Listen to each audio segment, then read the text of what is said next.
The Bristol-Myers Squibb Foundation certainly has been a leading light in HIV/AIDS in Africa. In 1999, the foundation began a program called Secure the Future, an investment of about $100 million initially for the care and treatment of HIV-infected women and children. And that funding was catalytic at the time. It was the largest corporate commitment against HIV/AIDS in Africa. With funding from the foundation, we were able to build a children's center in Gaborone, Botswana. We opened that in 2002. Today we have over 250,000 children in care and on treatment for HIV in the centers that were built with funding from the Bristol-Myers Squibb Foundation. Patients are being looked after by the doctors and nurses who are trained by way of that funding. We're the largest provider of care and treatment to HIV-infected children worldwide. I really think the great thing about our work together has been it's been a true collaboration.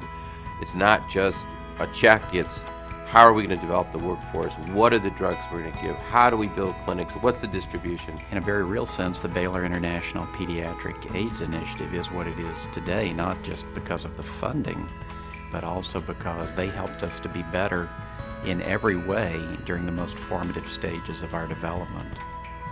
I put together a proposal suggesting the creation of something we called the Pediatric AIDS Corps, essentially a Peace Corps for AIDS. And the Bristol-Myers Squibb Foundation funded that proposal, $22 million, and in that first year we hired and trained 52 young American doctors. There's now a clinical infrastructure in place that goes beyond just AIDS, that goes into adolescent health, now that people are surviving, that goes into maternal health, and eventually almost as like a mini development of a public health system for these countries.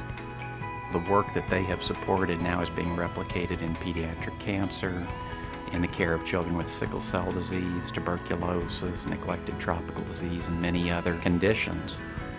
So it really would be difficult to overstate the importance of that catalytic funding that changed everything. It was a matter of life or death, and hundreds of thousands of children are alive today thanks to that initial funding.